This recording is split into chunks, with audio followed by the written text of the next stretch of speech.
ఉపాధ్యాయుల కొరత ఉన్న చోట విద్యా వాలంటీర్ల నియామకం చేపడతాము అని ఈరోజు ఈనాడు పత్రికలో ఒక న్యూస్ వచ్చిన తర్వాత రాష్ట్ర వ్యాప్తంగా కూడా ఈరోజు సుమారుగా 5 లక్షల మంది డిఎస్సి కోసం ప్రిపేర్ అవుతా ఉన్నారు.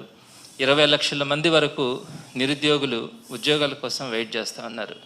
వారందరికీ ఒక షాకింగ్ న్యూస్, మరలా ఒక విద్యా వాలంటీర్స్ని తీసుకొస్తున్నటువంటి వ్యవస్థ ఎవరికి కూడా మింగుడు పడలా. దీనికి సంబంధించినటువంటి కొన్ని ఫ్యాక్ట్స్ని మీ ముందుకు తీసుకొచ్చడానికి నేను ప్రయత్నిస్తూ ఉన్నాను.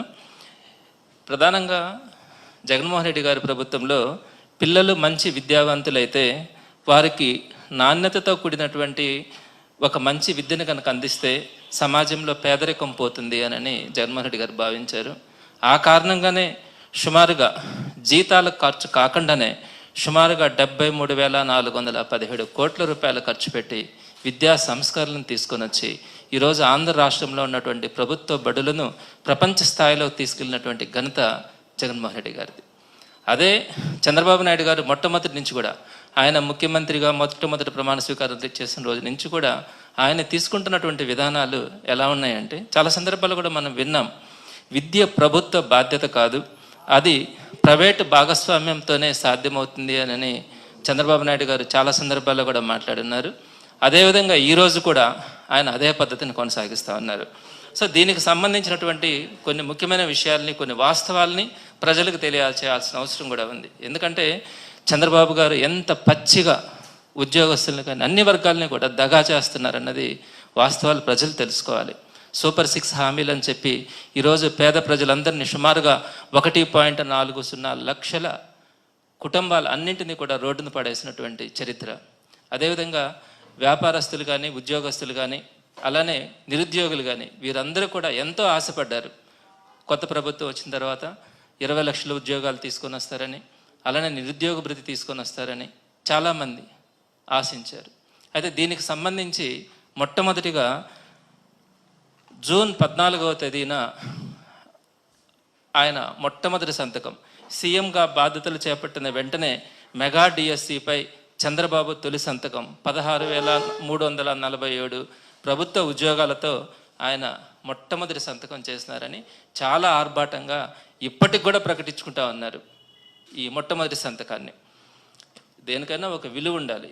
ఒక మాట చెప్పినప్పుడు ఎన్నికలకు ముందు అబద్ధాలు చెప్పారు, ఎన్నికల తర్వాత కూడా అబద్ధాలు చెప్పడం, ఆ తర్వాత డిఎస్సి ఆలస్యం అని నారా లోకేష్ గారు చెప్పడం, ఆ తర్వాత ఇప్పుడు విద్యా వాలంటీర్ల నియామకం అని ఈరోజు ఒక న్యూస్ రావడం. దీనికంతా కూడా ఇంకొక విషయం కూడా, ఈ మధ్య ఇది మంచి ప్రభుత్వం అని చెప్పి వారందరూ కూడా కొన్ని పోస్టర్స్ రిలీజ్ చేశారు. దాంట్లో మెగా డిఎస్సి ద్వారా 16,347 పోస్టులను ఇచ్చేసామని చెప్పి వారు ఈరోజు ప్రజల ముందుకెళ్ళి ఈ పత్రికనన్నింటినీ కూడా ఇవ్వడం జరిగింది. ఎంత దగా అండి, ఎంత మోసం! ప్రజల్ని మోసం చేసి అధికారంలోకి వచ్చిన తర్వాత కూడా మొట్టమొదటి సంతకం అని చెప్పి ఒక డిఎస్సి నోటిఫికేషన్ ఇచ్చి ఆ డిఎస్సి నోటిఫికేషన్ పోస్ట్పోన్ కావడం, మళ్ళీ మేము ఉద్యోగాలు ఇచ్చామని ఇది మంచి ప్రభుత్వం అని ప్రకటించుకోవడం, ఇవన్నీ కూడా ప్రజల్ని మోసం చేసినటువంటి విధానాలే. దీనికి సంబంధించి కొన్ని వాస్తవాలు. ఒకటి, జూన్ 14వ తేదీన మొట్టమొదటి సంతకం మెగా డిఎస్సి పేరు మీద 16,347 పోస్టులకి చంద్రబాబు నాయుడు గారు సంతకం పెట్టడం జరిగింది. అయితే వెంటనే ఆయన మనుషుల ద్వారా కొత్త వాళ్ళకు కూడా టెట్ నిర్వహించి డిఎస్సి కానీ నిర్వహిస్తే ఎక్కువ మందికి ఉద్యోగాలు ఇచ్చే అవకాశం ఉంటుంది అని చెప్పి ఒక లెటర్ పెట్టించుకొని ఆ డిఎస్సిని పోస్ట్పోన్ చేస్తున్నారు. అయితే ఇక్కడ మీకు ఒక విషయం తెలియాలి, జగన్మోహన్ రెడ్డి గారు ఫిబ్రవరిలోనే టెట్ నిర్వహించి ఈ వీళ్ళ గవర్నమెంట్ వచ్చిన తర్వాత జూన్ 25వ తారీఖున మనకు టెట్ రిజల్ట్ వచ్చింది.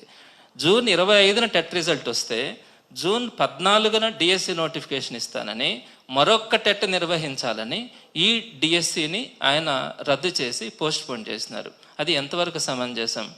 ఆ తర్వాత సరే మరలా టెట్ నిర్వహించడానికి మరలా ఫిబ్రవరిలో మరలా ఆయన అక్టోబర్ 4వ తేదీన ఒక నోటిఫికేషన్ ఇవ్వడం, దానికి సంబంధించి నవంబర్లో రిజల్ట్ వచ్చింది. నవంబర్ 4వ తేదీన, నవంబర్ 4న రిజల్ట్ వచ్చిన తర్వాత నవంబర్ 6న మరలా డిఎస్సి నోటిఫికేషన్ ఇస్తామని చెప్పారు. అయితే ఆ వెంటనే మరలా ఎస్సీ వర్గీకరణ బిల్లు అడ్డంగా చూపించి మరలా డిఎస్సి నోటిఫికేషన్ పోస్ట్పోన్మెంట్ అన్నారు. ఎప్పటి వరకు పోస్ట్ పోన్ చేస్తారు అంటే అది చెప్పలేము, దాని మీద ఒక కమిటీ వేస్తా ఉన్నాము, ఈ కమిటీ నివేదిక వచ్చిన తర్వాత ఈ డిఎస్సి నోటిఫికేషన్ వేస్తామన్నారు. ఆ కమిటీ నివేదిక ఎప్పుడు వస్తుంది అంటే 4 నెలలు పట్టచ్చు, 6 నెలలు పట్టచ్చు, సంవత్సరం కూడా పట్టచ్చు అన్నారు. మరి ఈలోపు ఈ డిఎస్సి నోటిఫికేషన్కి ప్రిపేర్ అవుతున్నటువంటి ఈ లక్షల మంది విద్యార్థులకి ఏమైనా సమాధానం చెప్తారు?